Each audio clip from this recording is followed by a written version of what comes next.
एक सही नीयत से अगर काम की शुरुआत किया जाए, लोगों को जोड़ करके, आम लोगों को जोड़ करके, आम सभा के माध्यम से, ग्राम सभा के माध्यम से लोगों को भागीदारी उतनी ही हो, उनका पार्टिसिपेशन भी उतना ही हो जितना एक अपने घर के लिए होता है। वो एक जिम्मेवारी अगर लोगों में आएगी तो निश्चित तौर पे बिहार का एक एक गांव बदलेगा।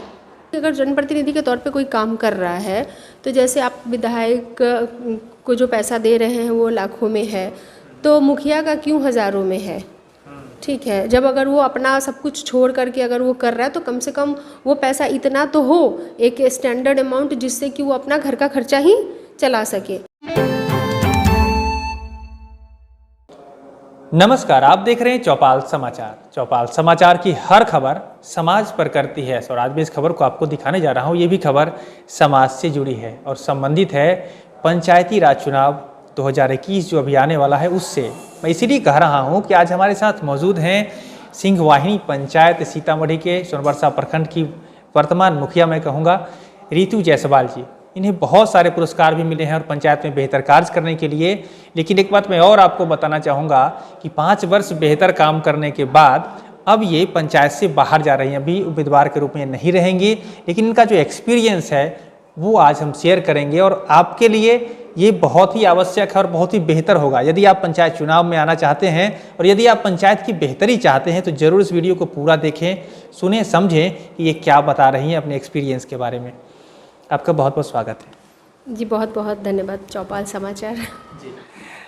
रितु जायसवाल जी, मेरा सबसे पहला प्रश्न है कि आपने तो पंचायत में जो देखा है, यहाँ की स्थिति जैसी थी पहले वो तो आपने देखा, बेहतर बनाया। बेहतर बनाने को लेकर कैसे शुरुआत आपने की है, शॉर्ट में बताएं। देखिए, पंचायत का जो इलेक्शन है ना वो बहुत ही ज़्यादा कह सकते हैं कि बहुत मुश्किल होता है, क्योंकि टफ़ है, काफ़ी टफ़ है यहाँ पे काम कर पाना और लोगों को इकट्ठा करना और उस हिसाब से काम करना बहुत मुश्किल होता है, क्योंकि लोगों का एक माइंडसेट है शुरू से ही, उसको बदलना, एक व्यवहार परिवर्तन करना, उनका हृदय परिवर्तन करना और उनको समझाना कि भाई ऐसे नहीं, ये आपकी बेहतरी के लिए सही है। क्योंकि एक जो माइंडसेट होता है उससे हट करके फिर उनको एक नई दिशा में लाना, वो सोच बहुत मुश्किल होता है। लेकिन हाँ, फिर भी अगर धीरे धीरे लोग समझते हैं और हम लोग काम कर पाते हैं जी। तो अब ये बात है कि महात्मा गांधी का जो सपना था कि अपनी पंचायत, अपनी सरकार, हर एक व्यक्ति ग्राम सभा में जाकर अपनी समस्या बताए, इसको लेकर जो यहाँ का इस वास्तु स्थिति है उससे दोनों को कैसे आंकते हैं? जो किताबी बात है, जो जानकारी है वो, और यहाँ पर हमारे यहाँ पे तो ग्राम सभा बहुत ज़रूरी है। कहीं पे भी पंचायती राज में ग्राम सभा बहुत ज़रूरी है। ग्राम सभा में लोगों का पार्टिसिपेशन बहुत ज़रूरी है और वहाँ पे वहाँ की जो आर्थिक स्थिति है, भौगोलिक स्थिति है, सांस्कृतिक स्थिति है, वहाँ का जो ओवरऑल जो भी है, शिक्षा की स्थिति कैसी है, चिकित्सा की स्थिति कैसी है, क्योंकि हर जगह के अपनी ज़रूरतें होती हैं और उसके हिसाब से हमको काम करना होता है। तो ग्राम सभा में अब क्या है कि काम बहुत सारा है, लेकिन पहले क्या ज़रूरी है, प्रायोरिटी क्या है, वो कैसे डिसाइड करेंगे? तो ग्राम सभा के माध्यम से ही डिसाइड होगा कि 20 लोग बैठे हैं, वो चुनेंगे कि नहीं काम तो इतने सारे, पर पहले क्या काम किया जाना चाहिए और कैसे किया जाना चाहिए। लोगों को लगना चाहिए कि पंचायत हमारा है और हम सबकी बराबर रूप से उसमें हमारी भागीदारी है। तो हर व्यक्ति को ये फील होना चाहिए कि हमारी भागीदारी, इसके लिए मतलब सभा जो है वो बहुत ज़रूरी पार्ट है और वो बिल्कुल होते रहना चाहिए, ताकि हर एक लोगों को लगे कि ये हमारे गांव की बात हो रही है, हमारे पंचायत की बात हो रही है। इसलिए ग्राम सभा बहुत ही ज़रूरी है और वहीं से अगर जो काम छन के आता है कि नहीं ये काम की प्रायोरिटी पहले है, तो उस हिसाब से अगर योजनाएं ली जाएं तो निश्चित तौर पे पंचायतों में बदलाव संभव होता है जी। एक बात और है कि ये आपने कहा आम सभा और ग्राम सभा की महत्ता है, वास्तु स्थिति आपने देखी है और एक्सपीरियंस भी आपने लिया है। अब मुझे ये आप बताएं कि ये जो समाज का विकास है पंचायती राज व्यवस्था के अंतर्गत क्या सही हो पाएगा? क्या लगता है कि इसको अगर व्यवस्था को बेहतर बनाया जाए, जैसे कि आपने जिस पंचायत को डेवलप किया, इसी तरह अगर बिहार के सारे पंचायत में अगर इस तरह की व्यवस्था लागू की जाए तो क्या लगता है बिहार का विकास और बेहतर हो पाएगा? देखिए, हमें लगता है ना कि पंचायतों को एक तीसरी सरकार की तरह माना जाए, जो अगर जो पंचायत के जो लोग होते हैं या पंचायत की जो व्यवस्था वो बिल्कुल थर्ड गवर्नमेंट की तरह काम करनी चाहिए। आप देखेंगे कि साउथ के कई ऐसे पंचायतें हैं जहाँ पे कि सरकार के द्वारा उन्होंने पूरी छूट दी गई।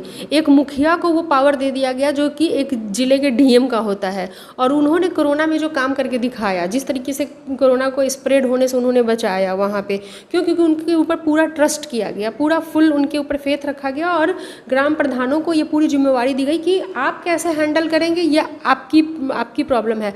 और आप देखेंगे कि उस भरोसे के बदले, उस विश्वास के बदले में क्या बेहतरीन काम साउथ के पंचायतों में, केरला के पंचायतों में हुए।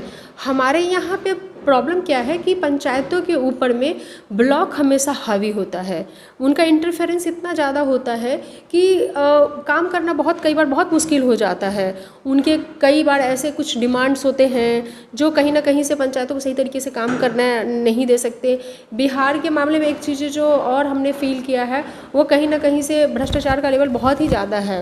जैसे कि क्या है कि पंचायतों में जो मनरेगा के काम होने हैं वो काम होने हैं आपको मजदूरों के माध्यम से, लेकिन वो काम जैसे जेसीबी के माध्यम से करा लिया गया, तो उससे क्या होता है कि आपके मजदूरों के घर में तो चूल्हा नहीं जला, पैसा मजदूरों के घर में गया, उसके खाते में गया, सरकार का डॉक्यूमेंटेशन पे पूरा हो गया, लेकिन पैसे फिर प्रधानों के द्वारा और जो भी लोग होते हैं उनके द्वारा वो पैसे ले लिए गए।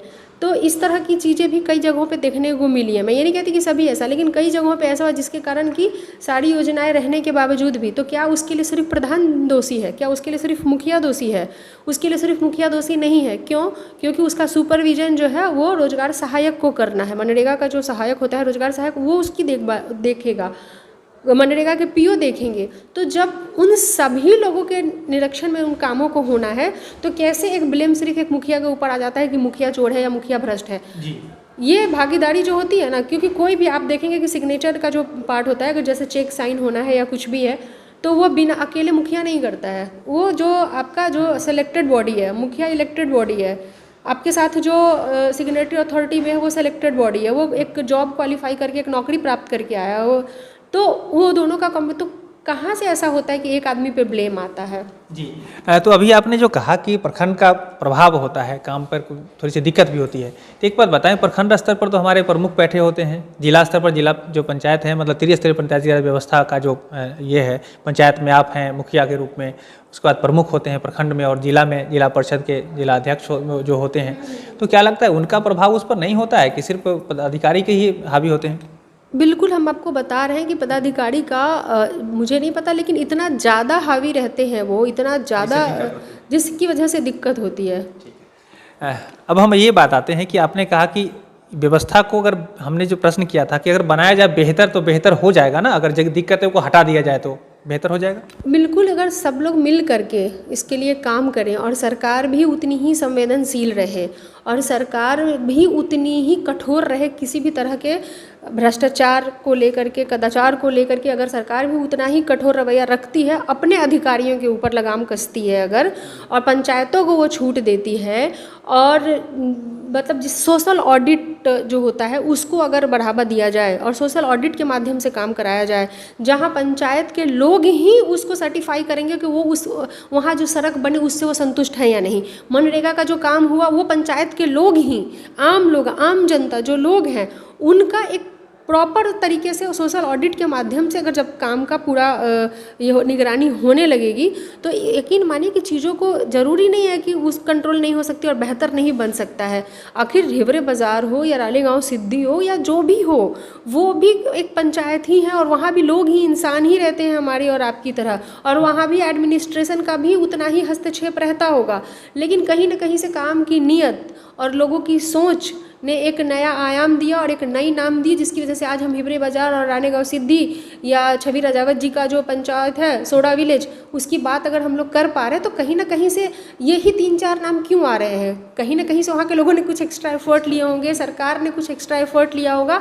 तो हम कंप्लेन नहीं करना चाहते, हम बस ये कहना चाहते हैं कि एक सही नीयत से, पंचायत बहुत छोटा पार्ट होता है, और एक सही नीयत, चाहे वो अधिकारी की तरफ से हो या जनप्रतिनिधि की तरफ से हो, एक सही नीयत से अगर काम की शुरुआत किया जाए, लोगों को जोड़ करके, आम लोगों को जोड़ करके, आम सभा के माध्यम से, ग्राम सभा के माध्यम से लोगों को भागीदारी उतनी ही हो, उनका पार्टिसिपेशन भी उतना ही हो जितना एक अपने घर के लिए होता है। वो एक जिम्मेवारी अगर लोगों में आएगी तो निश्चित तौर पे बिहार का एक एक गांव बदलेगा। जी, मैं दर्शकों को बता दूं कि इन्होंने जो बात कही है वाकई में बेहतर है। आपने भी चौपाल में देखा है, सैकड़ों पंचायत हमने दिखाया है, और आज यहाँ सिंहमायनी में लोग आए हैं, तो यही बात है, जब तक लोगों की भागीदारी नहीं होगी तब तक बेहतर विकास नहीं हो सकेगा। हम आगे जाना चाहेंगे। अभी चुनाव चूँकि आ गया है, 2021 का पंचायती राज चुनाव है, इसको लेकर बहुत सारे युवा भी चाह रहे हैं कि इस बार चुनाव में आए। उन लोगों को क्या संदेश आप देना चाहेंगी कि पंचायत का विकास कैसे वो करें, या किस तरह के लोग पंचायत में आए चुनाव को लेकर? देखिए, सबसे पहली बात तो मैं ये बता दूं युवाओं के बारे में, जो लोग ये कहते हैं कि हमने कई जगह सुना कि एक राजनीति को एक कैरियर, मतलब करियर की तरह समझ करके आप जाइए। मैं आपको ये बता देती हूँ कि आप राजनीति में आइए तो अपने खाने पीने का इंतज़ाम करके आइए। आपकी ऐसी व्यवस्था हो जहाँ से आपकी वो नौकरी हो छोटी मोटी, या आपकी दुकान हो, कुछ भी हो, आपको जहाँ से आपकी अर्निंग होती रहे।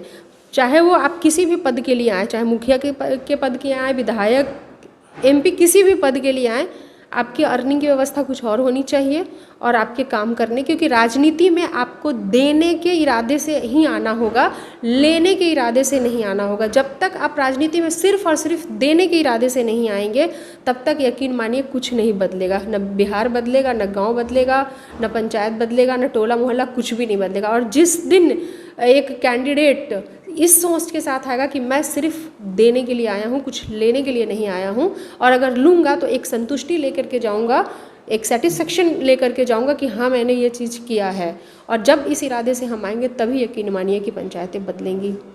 जी, ये भी बात आ गई सामने। मैं दर्शकों के लिए ज़रूर कहना चाहूँगा कि इन्होंने जो बात कही है वो उस पर ध्यान देने की है। लेकिन एक और प्रश्न भी मेरा रहेगा कि क्या लगता है कि अगर कोई बेहतरी के लिए आगे बढ़े तो समाज में कोई ऐसी व्यवस्था नहीं बन सकती है कि उसको रोजी रोटी, उसके खर्चे की व्यवस्था समाज मिलकर करे? ऐसा भी कोई संभव हो सकता है कि क्या देखा गया है अच्छे अच्छे जो लोग हुए हैं, समाज सुधारक हुए हैं, वो कहीं नौकरी नहीं कर रहे थे, तो क्या ऐसी व्यवस्था हमारे बिहार में डेवलप नहीं हो पाएगी क्या?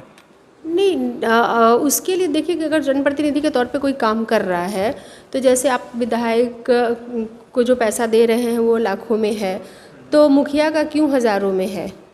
ठीक है, जब अगर वो अपना सब कुछ छोड़ करके अगर वो कर रहा है तो कम से कम वो पैसा इतना तो हो, एक स्टैंडर्ड अमाउंट, जिससे कि वो अपना घर का खर्चा ही चला सके। और बाकी तो ठीक है, जब वो पद पे नहीं है तो उसकी दुकानें होंगी, अपना रोजगार होगा, जो भी वो करेंगे। लेकिन जब वो 5 साल के लिए अगर अपना वो छोड़ ही रहे हैं, अगर साइड में कुछ व्यापार कर रहे हैं तो ठीक है, नहीं करे तो कम से कम एक स्टैंडर्ड अमाउंट जो है वो तो होना चाहिए ना। वो यहाँ पे क्या है कि आपको क्या लगता है 2,5-3 हज़ार रुपये में, या वार्ड मेंबर्स के इतने कम पैसे हैं, तो आपने कहीं ना कहीं से वो क्या राशि आप उनको दे रहे हैं? एक सम्मानजनक राशि तो होनी चाहिए, जिससे कि जो सब कुछ छोड़ करके कर रहा है, कम से कम उसका कुछ तो उसका परिवार उसको चलना चाहिए। जो सब कुछ छोड़ ही चुका है, उसके वो खर्चे, कम से कम उसके पेट्रोल और गाड़ी के उधर उधर आने जाने के भी तो पैसे उसको निकले, कि वो भी उसको अपने घर से लगा के, अगर वो आदमी बिल्कुल ईमानदार है तो कम से कम एक सम्मानजनक राशि जो है वो सरकार के माध्यम से जनप्रतिनिधियों को मिलना चाहिए। जी, और अगर सरकार अगर इसको पहल नहीं करती है तो क्या समाज को भी इसकी पहल करनी चाहिए? क्या कहना चाहेंगे? देखिए, अगर आपके पास कोई वैसा आदमी आया है जो कि बिल्कुल अपना सब कुछ छोड़ करके आया है, तो भाई देखो, समाज ऐसा थोड़ी है कि वो आपका घर चला देगा या कुछ भी। मैं यही कहती हूँ कि इंसान जब आए अपनी व्यवस्था करके आए। हम किसी के भरोसे, समाज के भरोसे हम राजनीति चलाने के लिए कि वो मेरी रोटी चला देगा और मैं राजनीति चला लूँ, ये संभव नहीं है। मैं फिर से कह रही हूँ कि आप अपनी व्यवस्था रोजगार के रूप में, छोटे मोटे कार्य के रूप में, बिजनेस के रूप में, जिस रूप में करना चाहते हैं आप करके आइए। एक तो आप कहेंगे कि हम आपका भला कर रहे हैं और आप हमारा घर चलाइए, तो ये कोई अच्छी बात नहीं है। आप अपनी मेहनत से आप वो भी कीजिए, आप ये भी कीजिए, ये तो आपको करना पड़ेगा ना। सरकार के भरोसे कि भाई सरकार भी नहीं बढ़ाएगी पैसा, इसका मतलब ये नहीं कि हम भ्रष्टाचारी हो जाए। आपको पता है ना कि सरकार 3,500 रुपये ही दे रही है, तो आपको पता है, तो सारी चीज़ों की जानकारी रख करके आप अपनी व्यवस्था करके आइए, किसी के भरोसे मत आइए। चलिए, तो ये बातें भी आ गई हैं सामने कि यदि आप हमारे दर्शकों में कोई ऐसे उम्मीदवार बनकर आना चाहते हैं, ऐसे लोग जो समाज सेवा करना चाहते हैं, तो ये भी बात तय है कि आपको कहीं ना कहीं से जो आर्थिक जो ज़रूरत होती है व्यक्ति की, उसको पूरी करने के लिए व्यवस्था डेवलप करके आनी चाहिए। आखिरी में हम आपसे जानना चाहेंगे कि इस चुनाव में महिलाओं को लेकर भी बहुत सारे महिलाएं हैं जिनको आरक्षण के माध्यम से भी सीटें मिलती हैं, लेकिन वो खुद नहीं कर पाती हैं काम। महिलाओं को लेकर क्या संदेश देना चाहेंगी जो कि महिला जागरूक हैं? मुझे लगता है कि जो महिला खाना बना सकती है एक टाइम पे, बच्चों को पाल सकती है, घर देख सकती है, मवेशी को चारा दे सकती है, पति तो बाहर कमाने के लिए बैठा हुआ है, भैंस पालन से लेके बकरी गाय पालन से लेकर के दूध निकालने से लेके बेचने तक का काम और गोईठा बनाने तक का काम कर सकती है, और सेम टाइम पे अपने सास ससुर की देखभाल का काम कर सकती है, बच्चों की देखभाल का काम कर सकती है। तो निश्चित तौर पे उनका जो मैनेजमेंट होता है काम का, वो बेस्ट मैनेजमेंट होता है, उनको कहीं से सीखना नहीं पड़ा, वो बहुत अच्छी होती है मैनेज करने में। मैनेजमेंट उनके स्किल उनके अंदर जन्म से ही होता है, ठीक है। तो महिलाओं नहीं कर पाती ये बात मत कहिए, महिलाओं को करने नहीं दिया जाता है। ये जो पुरुष मानसिकता ये है, वो कहीं ना कहीं से पुरुषों के लिए ऐसा है कि चूंकि ये सीट तो रिजर्व हो गया, 50% का तो आरक्षण मिल गया त्रिस्तरीय पंचायती राज में, तो अब हम पति हैं, हम तो खड़े हो नहीं सकते। तो उनका ये वर्ड होता है कि हम अपनी पत्नी को खड़े किए हैं, देखेंगे तो हम ही। कई बार तो उनके सिग्नेचर भी उनके ही जाते हैं, मीटिंग में भी, ब्लॉक और जिला स्तर की भी मीटिंग में भी वही अटेंड करते हैं। इसीलिए ये शब्द विधायक पति, मुखिया पति, वार्ड पति, पंच पति, सरपंच पति, तो कहीं ना कहीं से हम महिला सशक्तिकरण के नाम पर हम पुरुष को सशक्त किए हुए हैं। और ये वो कहते भी हैं कि चूंकि हमारा ये सीट रिजर्व हो गया ना, इसलिए हम अपनी पत्नी को खड़े किए हैं, अदरवाइज हम पत्नी को तो खड़े ही नहीं करते। मतलब उनका बस चले और ये मजबूरी ना हो तो कोई महिला खड़ी ही नहीं होगी। आज भी ये स्थिति भारत देश की है, सिर्फ बिहार की नहीं, और भी आप राज्यों में जाएंगे तो अमूमन यही स्थिति बनी हुई है कि अगर ये मजबूरी ना हो ना तो पति तो खड़े ही ना होने दे। तो इसीलिए महिलाओं को अपनी शक्ति पहचाननी होगी, महिलाओं को ये निर्णय लेना होगा कि चूंकि ये सीट मैं जीती हूँ, मैं यहाँ पे जनप्रतिनिधि हूँ, तो मुझे ही यहाँ पे काम करना है। जी, वो करना चाहिए। तो ये भी बात है कि जो माताएं बहनें अगर पंचायत में आना चाहती हैं तो अपनी जो आपको जो अधिकार मिला है उसका भरपूर फ़ायदा उठाएं और आप स्वयं इसमें ज़रूर बेहतर कर सकते हैं, ये भी इन्होंने कहा है।